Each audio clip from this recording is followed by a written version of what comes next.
जो वास्तवमै मुक्ति चाहनुहुन्छ, जो वास्तविकतालाई बुझ्न चाहनुहुन्छ, म उहाँहरूलाई फेरि पनि अनुरोध गर्छु कि तपाईहरूले कि आफै पढेर बुझ्नुहोस् या केही पढेर बुझेर विश्लेषण गरेका म जस्ता व्यक्तिहरूले, म आफूलाई ठुलो विद्वान त भन्दिनँ, तर म जस्ता अलिकति दुई चार चिज लेखेर पढेर बुझेर विश्लेषण व्याख्या गरेर र संसारका ठुला ठुला अन्तर्राष्ट्रिय जर्नलहरूमा प्रकाशित पनि गरिसकेको व्यक्तिहरूबाट आएको विचारलाई मनन विश्लेषण गर्नुहोस्। र अझै पनि म भन्छु फेरि पुस्तक पढ्नुहोस्, पुस्तक पढ्नुहोस्, पुस्तक पढ्नुहोस्।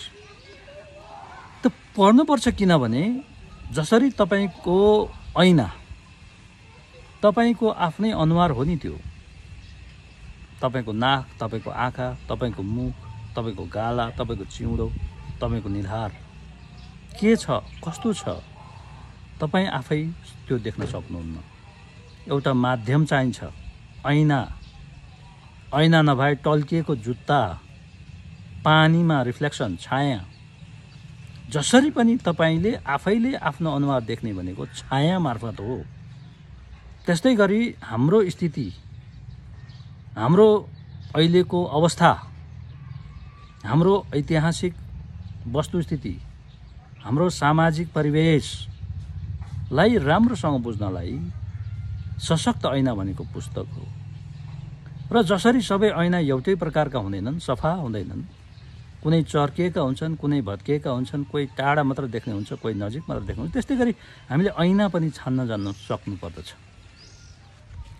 नेपाली दलित आन्दोलनले धेरैजसो ऐनाको रूपमा मार्क्सवाद, माओवादलाई लियो, त्यसैको आधारमा क्रान्ति पनि होमियो, एक खालको उपलब्धि पनि प्राप्त भयो। त्यसका लागि हामी अनुग्रहित हुनैपर्छ। तर वास्तविकता के हो भने कम्युनिस्ट म्यानिफेस्टोमा, लेनिनवादमा, माओको चिनमा छुवाछुत थिएन। त्यसकारण मार्क्सले छुवाछुत, जातीय विभेदको कुनै एउटा शब्द पनि छैन त्यहाँ। अनटचेबिलिटी, छुवाछुत भनेर त्यहाँ एउटा शब्द पनि छैन। तर त्यसलाई नेपालका कम्युनिस्ट नेताहरूले, विश्लेषकहरूले, वाम विश्लेषकहरूले कि वर्ग समान भएपछि, निम्ठो भएपछि जातभात, तल्लो जात र माथिल्लो जात भन्ने भावना आफै सेलाएर जान्छ, हराएर जान्छ भन्ने अर्थमा हाम्रा मानिसलाई मोबिलाइज गर्नुभएको छ। तर हाम्रै स्थिति, दलितको स्थिति, दलितैबाट, दलित विद्वानको आँखाबाट प्रस्तुत गरिएको त्यो ऐना खोज्नुहुन्छ भने त्यो हो अम्बेडकरवाद। अम्बेडकरको पुस्तक पढ्नु भनेको उहाँका विचारहरू सुन्नु भनेको, उहाँले जे गर्नुभयो, उहाँले जे सोच्नुहुन्छ त्यही सोच्नुपर्ने, उहाँले जे गर्नुभयो त्यही गर्नुपर्ने, उहाँले जे बोल्नुभयो त्यही बोल्नुपर्ने भनेको होइन। तर पढ्नुहोस्, उहाँका किताबहरू पढ्नुहोस्, उहाँका विचारहरू सोसियल मिडियामा हेर्नुहोस्, युट्युबमा अडियो बुकहरू होलान्, गुगल बुकमा होला। जस्तो मैले हु वर द शूद्रज भन्ने पुस्तक गुगल बुक्समा डाउनलोड गरेको हुँ।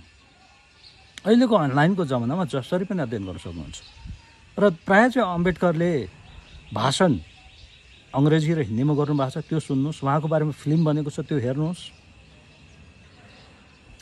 तपाईँलाई अङ्ग्रेजीमा राम्रो दखल छ भने उहाँका पुस्तकहरू खोजी खोजी पढ्नुहोस्। उहाँले बडो संसारकै विद्वानहरूलाई टक्कर दिने प्रकारका पुस्तकहरू लेख्नुभएको छ। तर यदि तपाईँमा अङ्ग्रेजीको दखल छैन भने कमसेकम हिन्दी पुस्तक पढ्नुहोस्। र मैले भन्न खोजेको के त भन्दाखेरि अहिलेको नेपालको दलितको वस्तुस्थिति बुझ्नलाई, आजको दलितको स्थिति बुझ्नलाई चाहिँ अम्बेडकरवाद अत्यन्तै सशक्त विचार हो। यसमा मैले एउटा उदाहरण दिन्छु कि हामी तमाम दलितहरूको मनमा उब्जिएको सबभन्दा ठुलो प्रश्न के हो भने यति धेरै व्यवस्थाहरू परिवर्तन भइसके, यति धेरै संविधान र कानुनमा अधिकारहरू प्राप्त गरिसक्यौँ, आरक्षणको पनि व्यवस्था भइसक्यो, छुवाछुत, जातीय विभेद दण्डनीय अपराध घोषित भइसक्यो, तैपनि यो बेलामा आएर झन् हामीमाथि घृणा, हिंसा, अपमानका घटनाहरू झन् बढ्दै गएका छन्। किन? लोकतन्त्रले, गणतन्त्रले, समाजवाद उन्मुख संविधानले किन हामीलाई मुक्ति दिन सकिरहेको छैन व्यवहारमा? त्यो एउटा जटिल प्रश्न हो। यो जटिल प्रश्नको उत्तर मैले अम्बेडकरमा भेटाएँ। उनको हु वेयर द शूद्रस भन्ने किताबको प्रस्तावनामा नै भेटाएँ। त उहाँले प्रश्न के लेख्नुहुन्छ भने कानुनले, संविधानले जातीय विभेद र छुवाछुत, हुन त यो छुवाछुत र जातीय विभेद हरेक तहमा छ। ब्राह्मणले छेत्रीको छोरी स्वीकार्दैन, ब्राह्मणभित्रै पनि जैसी बाहुन र उपाध्याय बाहुनको बिचमा मारामार छ, त्यो छ। तर विशेष गरी दलितहरूलाई दबाउने सिलसिलामा कानुन र संविधानमा लेखेको व्याख्या गरेको विषयले मात्रै पुग्दैन। किन पुग्दैन त भन्दा यो वैदिक कालदेखि नै यो चार वर्ण अथवा जात व्यवस्था, कास्ट हायरार्की, उच्च नीच चाहिँ ब्राह्मणवादी ऋषिहरूले भगवानको आज्ञाको रूपमा प्रस्तुत गरेका छन्।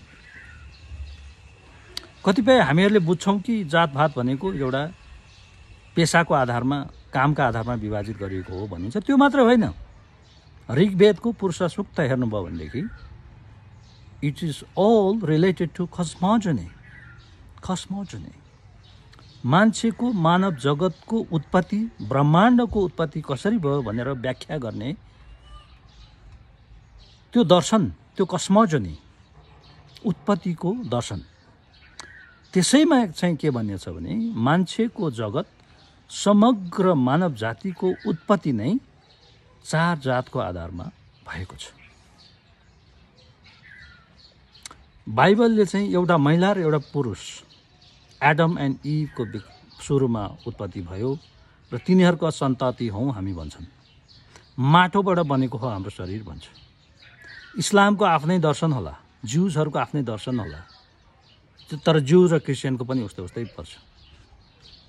सिखको अर्कै होला, बुद्धिस्टहरूको आफ्नै होला। सबैको उत्पत्तिको कथा हुन्छ। हिन्दूहरूको चाहिँ एउटा व्यक्ति नर र नारी मात्रै जन्मिए भन्ने छैन, कि जन्म हुँदा नै, मान्छेको उत्पत्ति हुँदा नै, सृष्टिको सुरुवातमै ब्राह्मण, क्षेत्री, वैश्य, शूद्रको रूपमा भगवानले सिर्जना गरेका छन् भनिएको छ। र यो हु वेयर द शूद्रस भन्ने अम्बेडकरको पुस्तकमा, प्रस्तावनामै के चाहिँ अम्बेडकरले के चाहिँ लेख्नुभएको छ भने कुनै पनि कानुन बनाएर संविधानमा लेखेर मात्रै छुवाछुतको व्यवस्था हुँदैन, छुवाछुत हट्दैन, मेटेर जाँदैन। किन जाँदैन भने it has been sanctioned by religion. यो धर्मबाट अनुमोदित छ। धर्मले यसलाई स्वीकारेको मात्र होइन, अराएको छ। भगवानको आज्ञा भनेर पालना गर्नु लगाएको छ। त्यसकारण धर्मबाट अनुमोदित, रिलिजियसली स्याङ्सन्ड भएको हुनाले चाहिँ यो सामाजिक रूपमा पनि अनुमोदित छ, सर्वग्राह्य छ, सबैले स्वीकार छन्। किनभने यो चाहिँ भगवानको आज्ञाको रूपमा मानिएको छ। हामी आफै पनि दलित, स्वयं पनि, अब म के थप्छु भने स्वयं दलित पनि सङ्घर्षमा उत्रिँदैन। किनभने यो भगवान होला, ईश्वरको घरबाटै माथि स्वर्गबाट आज्ञा भयो कि यही होला। साँच्चै नै शास्त्रले भने बमोजिम म चाहिँ पहिलाको जन्ममा गतिलो काम गरिनँ होला र तल्लो जातमा जन्मिएँ। तब जब भगवानको आज्ञा ठान्दछ, नेपाल जस्तो देश जहाँ धेरै धर्म कर्म मानिन्छ,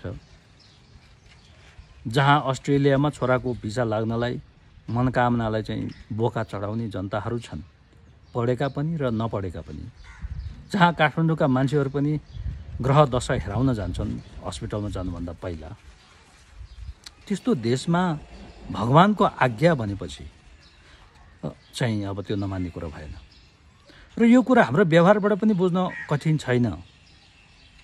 मैले पटक ठाउँ भन्दै आएको छु,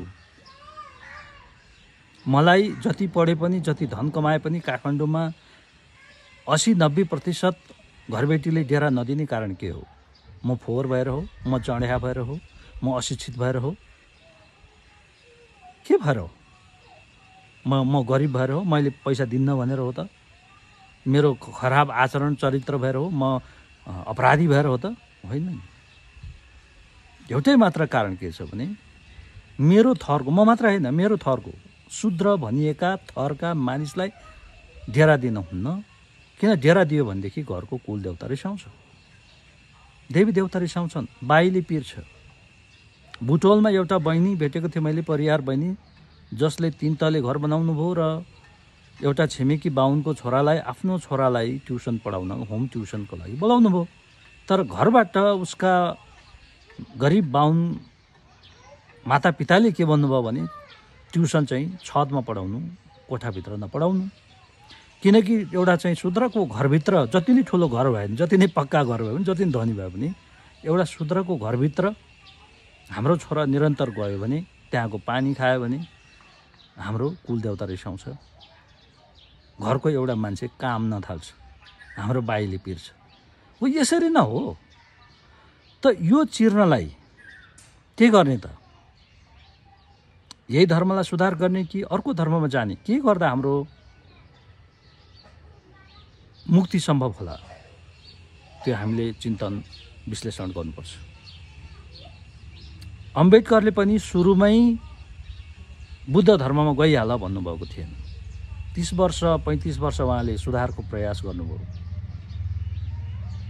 धेरै पहिलेदेखि चाहिँ दोष हिन्दू धर्ममा छ भनेर, राम्रो चाहिँ दर्शनको, हिन्दू दर्शनको, वेदको, ब्राह्मणहरूको, स्मृतिहरूको, पुराणको, उपनिषदको राम्रो गहन अध्ययन विश्लेषण गरेर दोष कास्ट भाइरस, जात भाइरसको प्रमुख स्रोत धर्म संस्कार हो भन्ने ठकुवा गर्नुभयो। धेरै पुस्तकहरू लेख्नुभयो र उहाँले सुधारको प्रयास गर्नुभयो। तर जब सुधारको कुनै गुन्जाइस नभएपछि कुनै पनि धर्मावलम्बी पुरुषहरूले, पण्डितहरूले, इभन गान्धीले पनि मुखले जे भने पनि व्यवहारमा चाहिँ सुधार गर्न कुनै कसरत नगरेपछि अनि उहाँले ठुलै जोखिम मोलेर 5 लाख दलित सहित नागपुरमा 1956 मा धर्मान्तरण गर्नुभयो। त्यसकारण मैले अहिले दलितहरूलाई आग्रह गर्दछु कि अहिले नै धर्म त्यागेर जाऊ, म भन्दिनँ। बुद्धिस्टमै जाऊ, अम्बेडकरले भने जस्तै पनि भन्दिनँ। अम्बेडकरले पनि पहिले भन्नुभएको छ हिन्दू धर्मको दोष हो, हिन्दू बाहेक जुनसुकै अरू धर्ममा छैन छुवाछुत विभेद। त यो भन्दा कतिपय हाम्रा दलित साथीहरूले भन्छ उसो भए किराँत भन्ने राई लिम्बूले, बुद्धिस्ट भन्ने गुरुङ मगरले किन हेप्छ त भन्नुहुन्छ। यो त ब्राह्मणवादको बाछिटा हो। पहिला उनीहरूको संस्कार संस्कृतिमा यो छुवाछुत विभेद थिएन। पछि पृथ्वीनारायण शाहकै पालादेखि होइन, मल्ल राजाहरूकै पालादेखि काठमाडौँमा हिन्दूकरण गरेर जबरजस्ती कास्ट हायरार्की लादेको हुनाले उहाँहरूले संस्कृतिको रूपमा त्यो स्वीकारेका हुन्। त्यसकारण हामीले अब के गर्नु प्रयास गर्नु पर्यो भने सुरुमा चाहिँ के गर्नु पर्यो, अध्ययन अनुसन्धान गर्ने। मैले भनेका कुराहरू तपाईहरू कि त सत्यको रूपमा स्वीकार्नुहोस्, नभए आफै अध्ययन गर्नुहोस्। सक्नुहुन्छ, संस्कृत आउँछ भने त्यो संस्कृतै टेक्स्टहरू पढ्नुहोस्। सक्नुहुन्न त्यसको अङ्ग्रेजी उल्था, हिन्दी उल्थाहरू पढ्नुहोस्। त्यो पनि सक्नुहुन्न भने थोरै विद्वानहरू लेखेका चिजहरू पढ्नुहोस्। तर जसरी पनि पढ्नुहोस्, बुझ्नुहोस्, अनुसन्धान गर्नुहोस्। कतिपय साथीहरूले मलाई भन्ने गर्नुहुन्छ बेलायतबाट आएको 7 महिना हुन लाग्यो, सङ्गठन खोइ। तर म चाहिँ अन्य यो अभियान भन्नेहरूले, दलित अभियान भन्ने जस्ता अभियान साथीहरूले जस्तो फेसबुकमा भेटेका साथीहरूलाई जम्मा पारेर ठाउँ ठाउँमा चाहिँ सभा सम्मेलन गरेर ठुल्ठुला भाषण गरेर खादामाला लाएर स्टेजमा बसेर थपडी मारेर मिडियामा आएर मिडियामा नाम आउने यतिमा मात्रै म सीमित हुन चाहन्न। सबैभन्दा ठुलो हतियार विचार हो। फेरि पनि भन्छु, सबैभन्दा ठुलो हतियार विचार हो। अहिले अम्बेडकरले राजनीतिक रूपमा त्यति धेरै सफलता पाएनन्। उनी चुनावमा उठ्दा उनकै महर जातिलाई उठाएर ब्राह्मणवादीले हराइदिए।